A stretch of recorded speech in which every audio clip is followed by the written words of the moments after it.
Greetings, and more greetings to you, good people. My name is DJ Holly, and welcome to Point 5 Creative Studios. Chitubu che content, chitubu chisingapu, chitubu chinonwa nemunhu wese, chitubu chakavhenekwa chikaongororwa nana mazvikokota kunzi aiwaka. Chitubu ichi chine content iri healthy, content iri clean, content yakachena yakakodzera kunge chikonsumwa nemunhu akaita kunge iwewe ndosaka uri panapa muzuva ranhasi. So if it's your first time here, dzvanya subscribe button and the notification bell so that you don't miss out on any exciting content uploaded. Asi kana wanga wagara uri mugari wepanapa dango kutenda nekuda sei nekukurumidza kubhadhara rent. Thank you very much for supporting Point 5 Creative Studios. Right, panapa ndine launch yaitwa neZanu PF.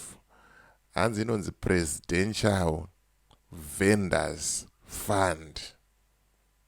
Zvikanzi nemumwe ukangoona chinhu chese, chinhu chega chega chinotongotanga nekunzi presidential, chiziva kuti pari kuda kubiwa mari. Presidential goat scheme, presidential inputs, presidential chakati, wozva kuti pakurohwa chi? Pari kurohwa bhegi. Ndo pandoda kuti ndikuratidze nyaya yacho. Hanzi unenge uchinokwereta mari, woisa mumusika wako, washanda mumusika wako, wodzorera mari iya isina interest. Handiziva hangu kuti vada kutenga vanhu for mavotes a2030 here kana kuti yekuchinja constitution kuti zviri kumbonyanyofamba sei, but akasike kutanga zvinhu zvakadaro zvichiitwa izvi.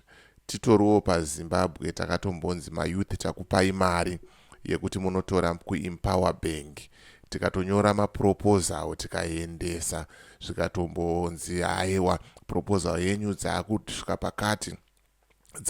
pakati, asi hapana chakaita sei chakabuda. Asi vavo vemudanga ndo vaingoita sei vaingodya, handitika ndo vaibenefita. Saka hazvitishamise kuona Zanu PF ichita mabasa akaita sei akadai so aiwa mugariro wavo. Saka ndisingatambise nguva ndikuti kana une bhizimusi raunaro rauri kuda kushambadzirwa, ndibate, namba dzangu ndo dziri kubuda pasi apo. Kana une nyaya yaunayo yauda kuti ndifambire, ndibate futi pasame number ipapo toita sei tofambira nyaya dzacho, handitika. Right, panapa ndine mashoko ari kubva kuvasikana vaviri anonzi Koni naNyari. Vari kutaura ivo kuti gwenzi rephytomed ndo gwenzi riri kuita zvinhu zvamanje manje. Ukaita musoro, ukaita musana, ukaita mudumbu, ukaita mafibroids, ukaita makidneys, ukada kucleana system, ukada kupedza dumbu, ndo vanhu vekuti unofanira kutaura navo ava. Saka kana uri kuSouth Africa, bata nhamba dzakanzi +27 idzo. Kana uri kuZimbabwe, wobata nhamba dzakanzi chi +263 idzo. Unotaura nemusikana anonzi Nyari kuZimbabwe, uri kuSouth Africa unotaura nemusikana anonzi ani? Anonzi Koni. Ndo vanhu vacho vari kuita zvinhu ivavo. Usakanganwa kutaura kuti wabva nekuna DJ Holly kuitira kuti urohwe neimwe discount isina kuita sei isina kumira mushe, handitika. Right, nyaya yangu ndo iyo iri apo iyo.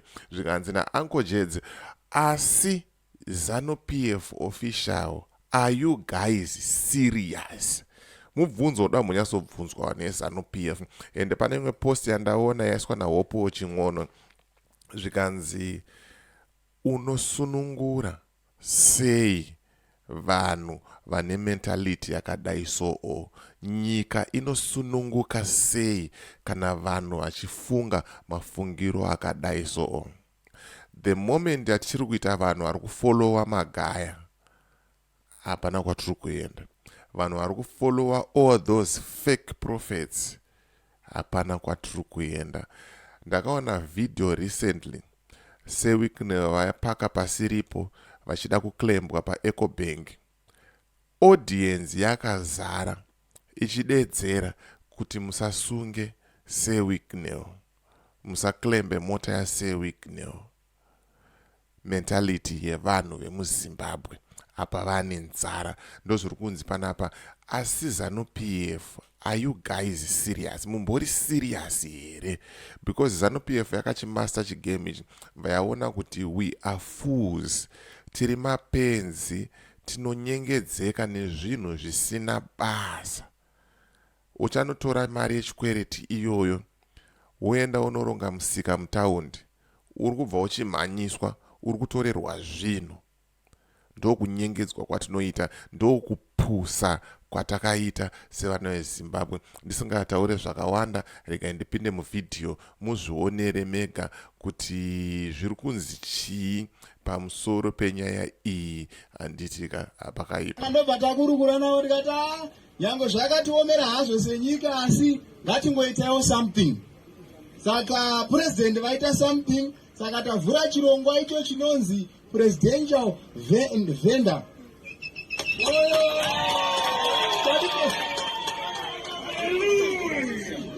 Presidential vendor fund.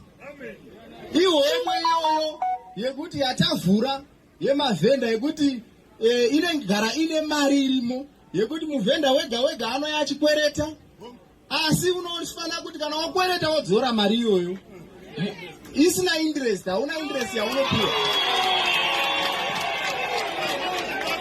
Interest akandobva takurukura nawo. Hanzi hauna interest yaunopiwa, hauna interest inoiswa pamusoro. Pakashata baba, pakashata. Zvikanzi what do you expect from munhu anoti indiresiti? Hanzi unotarisirei pamunhu akadare anotaura kuti indiresiti, asingataura kuti interest, anoti interesiti. Hapana kwatiri kuita sei, hapana kwatiri kuenda. Ndo vhidhiyo iro mazvionerawo mega. Munozoti wole anonyepa, wole akazoti, wole akazoti, but ini ndichikupai zvinhu sezvazviri muchizvionera chi, muchizvionera mega. Zvikanzi aya ndo mahombwe iyaya, kuda kudyira vanhu mari, osvika onzi hatina apa uchikwereta. Akada kuti uchikwereta, uchikwerera $50. Meno tangaida kuti chiyaya, but mahombwe zveshuwa ipapo apa. Kutambisira vanhu nguva. Zvikanzi na Chief Doctor, every looting scheme starts with the word presidential. Takaona presidential goat scheme, takaona presidential inputs, presidential medical scheme, presidential scholarship, presidential road rehabilitation. There are already ministries to handle this, but ED is the master of parallel structures. Hanzi kune Ministry of Transport inofanira kungodhila nemaroads. Koita Ministry of chakati yongodhila neizvozvo, Ministry of Agriculture yodhila nembudzi. But ukazongona zvangoiswa presidential chete, chizati bosh. Unongozati yatobosha, hapana chi kwatiri kuenda. Handitika zvikanzi laugh out loud, he doesn't even know himself the name of the thing. Atadza kuritaura zvishuwa, hanzi inonzi presidential vendor fund.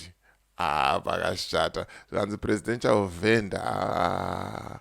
Amanaka, what exactly is wrong with this country?